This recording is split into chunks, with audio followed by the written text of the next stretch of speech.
estamos con Fernando Vivas, analista político, periodista del diario El Comercio, para analizar la coyuntura actual, tanto nacional como la que viene en pocos días, a las elecciones municipales y regionales. Fernando, ¿cómo estás? Muy buenas noches ante todo. ¿Cómo estás, Omar?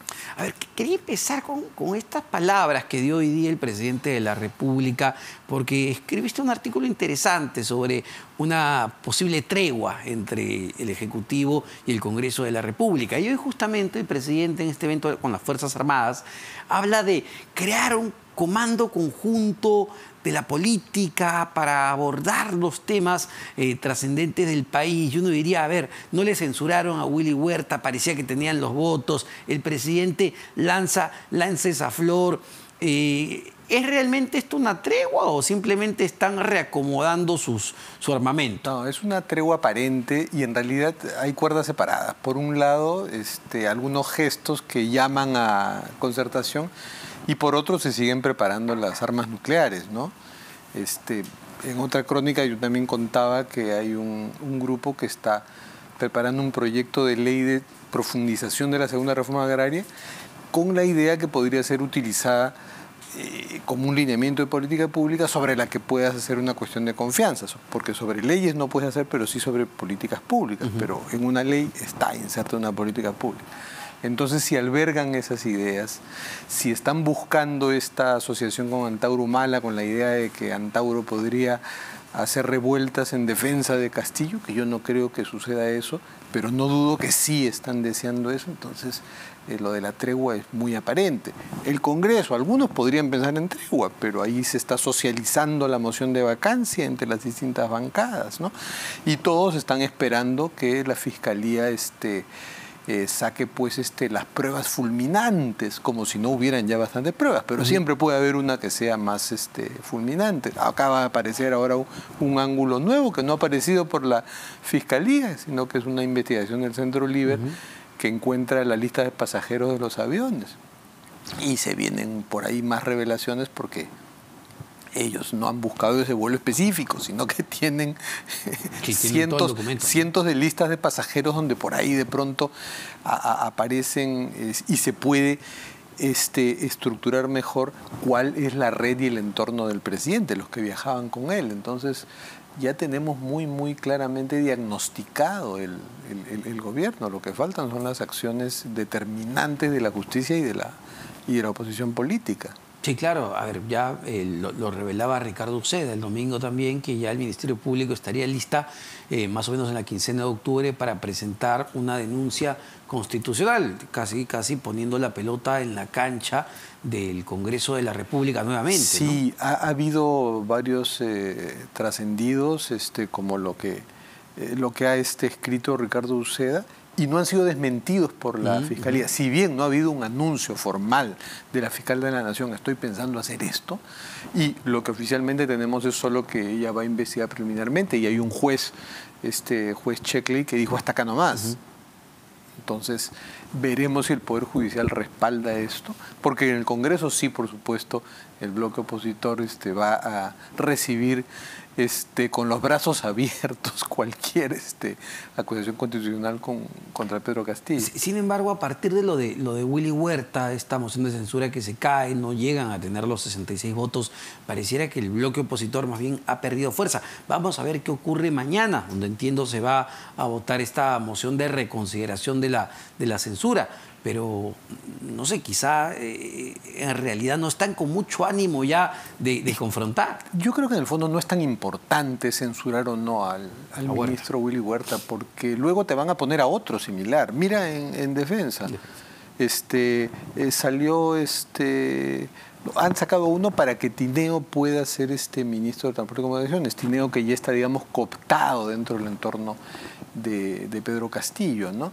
Entonces te van a poner a otro policía o civil funcional a un Ministerio del Interior que trate de, si no boicotear, por lo menos chequear qué está haciendo el equipo especial, ¿no? Entonces ahí lo interesante sería que los congresistas le respondan pues a ese pedido ahora de comando conjunto de la política, hace una semana de consenso por el Perú, que le respondan diciendo: ¿quiere una respuesta, presidente Castillo? Nombre funcionarios idóneos. nosotros vamos a vigilar que lo sean, ¿no?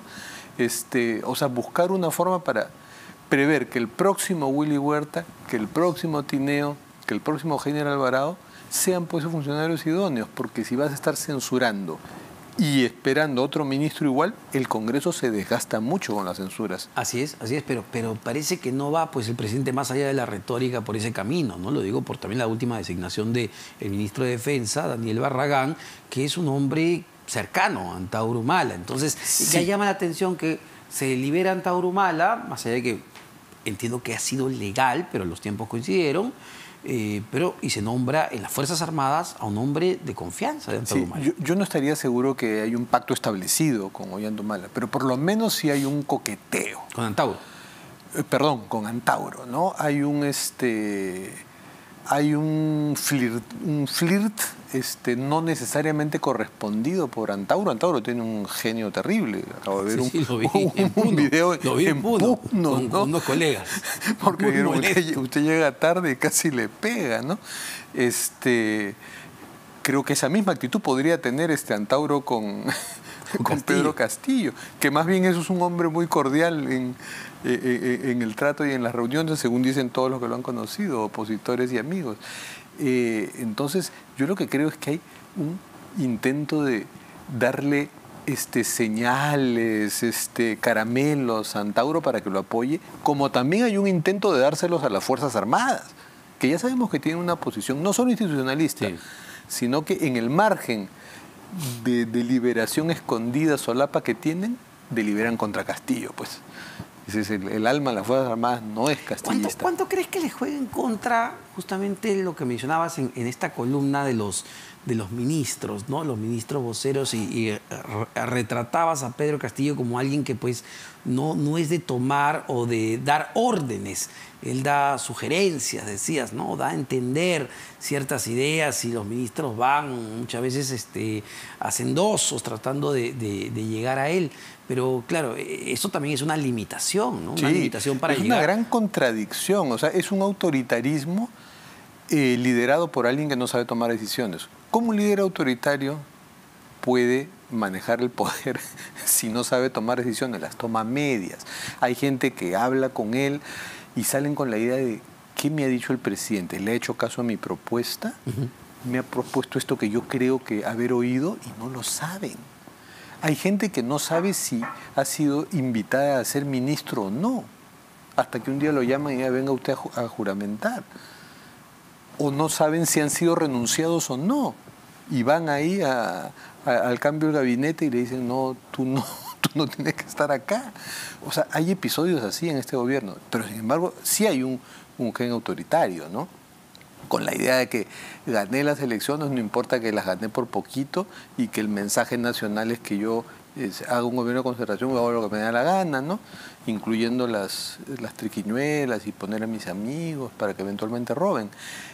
O sea, eso es algo profundamente autoritario, pero estamos con un personaje que no tiene la capacidad para tomar decisiones firmes. Entonces hay un vacío de poder a su lado. Y además en un entorno, Fernando, donde vemos que la Fiscalía se está encargando o se ha encargado ya de romper círculos muy cercanos a él. Me pongo a pensar en los sobrinos. Fray Vázquez Castillo está prófugo de la justicia, más allá de todo el tema del avión presidencial. Lai Vázquez Castillo. Juan Silva, que era su amigo de estudios de secundaria en Cajamarca. Y no sé, ¿con quién está el presidente? Con sus ministros voceros. Claro, que salvo la familia, que son lazos que pueden ser más profundos, como no hay un partido ni ideología detrás, entonces estos amigos de ruta y de interés subalterno no son los que se van pues a comer la cana por ti, como se puede dar en los grandes partidos, como recordamos algunos casos famosos en la historia del APRA, ¿no? Entonces todos son pues aspirantes a colaboración eficaz. O sea, toda la gente que tiene en su entorno son primero colaboradores suyos, después serán colaboradores de la justicia. Mira tú, Heiner Alvarado, lo primero que hizo cuando dejó de ser ministro es decir, no quiero estas escoltas, porque claro, esas escoltas en realidad no lo protegían. eran Vigilaban. los que lo iban a vigilar. Entonces no quería que le pase lo que a Bruno Pacheco, ¿no? Eso es lo que se puede leer, esa desconfianza total del entorno cuando pierde el trabajo. O un Beder Camacho, ¿no? Que dice, ya perdí el trabajo por tu culpa, tú me das un trabajo como sea. Yo quiero ser INAVIF, y bueno, le han conseguido ahí uno de asesor del viceministerio. Y la ministra se ha tenido que comer el sapo y decir que ella lo designó. Lo que la deja muy mal parada, ¿no? Porque un ministro tendría que tener por lo menos esa capacidad de autonomía, de no mancharse con las cuitas del presidente. Pero están buscando ministros así. Por ese perfil, por ¿no? eso te decía, si vamos a estar viendo el espectáculo desgastante de un Congreso que censura, censura y censura, y ese espectáculo de la censura es lo que le baja puntos también al Congreso. Sí. Entonces el Congreso tendría que buscar una forma de presión política para que se nombren mejores ministros, ¿no? Ahora, quería pasar un poco a la campaña electoral municipal, regional, que valga en verdad, no sé cuál es tu impresión, pareciera que no ha aprendido del todo, ha aprendido muy poco, da la impresión que el elector en general está muy desganado. Y da esa impresión porque cuando uno ve además la mayoría de encuestas, cual fuera, vemos que hay un porcentaje todavía muy grande de personas que no han decidido por quién votar o están pensando, pero podrían cambiar su decisión a última hora. Sí, pero eso es distinto entre Lima y región.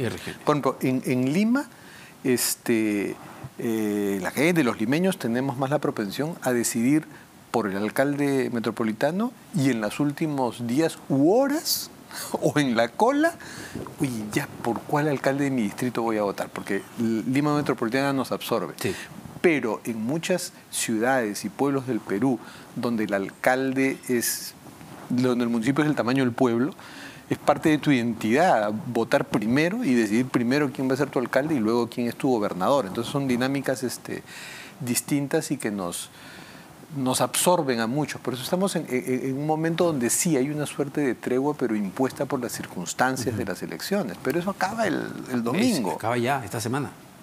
Y a ver, y lo que hemos visto hasta el momento, ¿hay realmente una discusión programática de lo que se quiere para Lima? Porque lo que hemos escuchado en el debate del último domingo pues, son listas de lavandería y según muchos análisis que se han hecho al respecto, la mayoría de esas propuestas sin capacidad de financiamiento. Sí. No, y hay esto de la agenda incompetente que yo le llamo porque en realidad la municipalidad ha perdido históricamente competencias importantes, o algunas nunca tuvo, ¿no? Como la policía. Las grandes ciudades del mundo tienen su propio cuerpo policial, ¿no? Sabemos por las series gringas, Nueva York, Los Ángeles. Acá, siendo una ciudad tan grande, tenemos la ley del orden está manejada por el gobierno central. E incluso el transporte, que lo perdimos por una razón interesante, porque Lima estaba asediada por el Callao, que daba licencias que comprometían el transporte limeño. Entonces, para frenar esa amenaza chalaca que había sido antes de la provincia de Huarochirí, se creó la ATU para bloquear eso, ¿no? Pero, en fin, por la razón que fuera, Lima ha perdido competencias importantes, pero tiene otras de las que no han hablado los candidatos en el último debate, o han hablado poco, que son la regulación de la actividad comercial y de los espacios públicos. Eso es bastante, eso es bastante. Pero hay esto del disco rayado de la seguridad, que es un tema que compromete mucho el sentir de la gente. O sea, la gente quiere que le hablen de seguridad, evidentemente, pero no es responsabilidad fundamental de los alcaldes. Quien lidera el tema de seguridad es claramente el Ministerio del Interior. Entonces los candidatos como Daniel Urresti, ¿no? Con ese perfil de yo voy a resolver los problemas de seguridad, en realidad están hablando de una agenda que no les compete y en la que pueden colaborar, pero no es lo fundamental. Entonces hay ese desfase muy grande. Y no tienen muchas propuestas que les permitan otros diálogos con el vecino, ¿no? Mira, yo te voy a abrir espacios públicos, yo te voy a hacer una ciudad con cultura viva, más, o sea, dirigirte a las distintas identidades, tribus urbanas. De eso faltó. Vi algunos atisbos en el debate, pero básicamente era la propuesta de seguridad. ¿Pero crees que el debate como tal, luego de lo que hemos visto, además de las propuestas, las actitudes de los candidatos durante el debate, van a marcar de alguna manera lo que veamos a nivel de tendencias? Puede que sí, ¿no? Urresti yo creo que hizo mal en pelearse con Josefina Townsend, ¿no? Josefina Townsend, nuestra colega, le arruinó el debate. Sí. El debate Pero además a una Urresti. pregunta totalmente válida. Claro, claro, era válido, él puede pensar, ¿y por qué a los otros no se les hizo igual? Y eso ser también una crítica válida, pero la haces después. Pero la contestabas. La haces Contestabas después. la pregunta en ese momento. Es básico contestar una pregunta y él ha contestado esa pregunta varias veces. Porque, además. Fernando, además de eso, no solo no le contesta a Josefina, sino que la pregunta que le hace el ciudadano, si mal no recuerdo, sobre áreas verdes, la deja de lado, la deja totalmente de lado, sí. Y sigue con el San Benito de seguridad, sí. seguridad, y una seguridad. autoridad que no te contesta la pregunta, y tiene la capacidad de hacerlo, queda muy mal. Es que estaba molesto, o sea, le arruinó el debate, el mal humor primó en él, ¿no? Después trató de cambiarlo. En cambio, Rafael López Aliaga, si lo comparas con anteriores performances, sí, claro, ha estado ecualizado, ¿no? Y George Forsyth también ha aprendido, ¿no? O sea, no fue a pelearse con otros, cosa que en un anterior debate presidencial terminó muy mal, hicieron un sándwich Verónica Mendoza con Keiko Fujimori, aliadas por única vez en su vida, ¿no? Entonces, hay aprendizaje. Bueno, hay 3 candidatos que han sido candidatos presidenciales. Eso, digamos, da un buen nivel a las aspiraciones por Lima, ¿no? Y había esta señora nueva, Elizabeth León, a mí se me despintó, la verdad. O sea, no, la esperanza del nombre de su partido no me la despertó porque demasiado. Estuvo picando más o menos bien la semana previa, sí, en las redes sociales, la vi en muchos más medios de comunicación. Era su momento. No entendía bien algunas preguntas, no sabía explicarlas bien, ¿no? No tenía un concepto para... Algunas preguntas un poco capciosas que hicieron sobre si cabe o no una zona rosa, que me parece que ya eso es innecesario, en las ciudades del mundo ya no las hay, pero no sabían responderlo, ¿no? Le preguntaban por la contaminación ambiental y respondía sobre los autos abandonados. Los autos abandonados no contaminan porque son chatarra. Entonces ya había un problema conceptual en ella. Y podría pasar, tú recordarás la elección anterior con Muñoz, donde Urresti también estaba compitiendo de manera importante. Muñoz viene de atrás. Muñoz, a partir del debate, fue sumamente beneficiado, viene de atrás y termina ganando la elección justamente ante la pelea de los demás candidatos y también las bravuconadas de otros candidatos que no quisieron presentarse. Aunque muy probablemente con Muñoz el debate lo acompañó, digamos, pero había una percepción, creo, clave para que él ganara, que tenía que ver con... Miraflores. Sí. Miraflores es un distrito muy asequible, el distrito que todos los limeños pasean, se llevan una buena impresión, y yo creo que esa palabreja que hizo bulla y que chocó en algunos momentos de Limaflores, creo que ese concepto sí le sirvió a él para ser ganador, ¿no? Y por eso Luis Molina era un candidato con expectativas, pero ahí está también el problema de la severidad del Jurado Nacional de Elecciones. Por un lado, podemos agradecer tener solo a 7 u 8 candidatos con esta figura extraña de la señora Soto, pero se han dejado de lado algunos candidatos que podían ser interesantes, como Molina o el del Partido Morado. Ahora, ¿crees que termine primando aquí un factor ideológico para solo hablar de las elecciones municipales de Lima Metropolitana, ¿no? Me decía ayer Rafael López Aliaga que esta elección iba a ser como una especie de plebiscito a favor o en contra de Pedro Castillo, pero me parece que no va tanto por ahí, no hay un componente ideológico. Eso sería si es que hubiera un candidato claramente marcado como el candidato de Castillo. Por eso Rafael López Aliaga trata de chantarle ese mote a Urresti y afirmarse él como candidato de la oposición. Pero eso no se ve claramente. En realidad la ideología no pesa tanto, el partidismo no debiera pesar tanto en las elecciones municipales. El diseño de nuestro poder municipal, que lo hizo Fernando Belaúnde en su primer gobierno, ya incluye esa idea cuando le da a los ganadores la mitad más uno del Consejo Municipal, para que no tengan que pelear con la oposición. Y me parece que eso es algo muy sabio. En el Congreso sí puede haber que nos ha pasado, que lo vivimos, ¿no? Eso es lo terrible, que un gobierno tenga un Congreso con mayoría opositora y le haga obstrucción. Pero eso no puede pasar en los municipios porque tienes este diseño institucional de la mitad más uno. Entonces la ideología no debiera pesar, sino la gestión municipal. La ideología que quede para la gran política nacional, ¿no? Así es. Muchísimas gracias, Fernando, como siempre. Fernando Vivas, analista político, periodista del diario El Comercio. Vamos a una pausa. Venimos con más.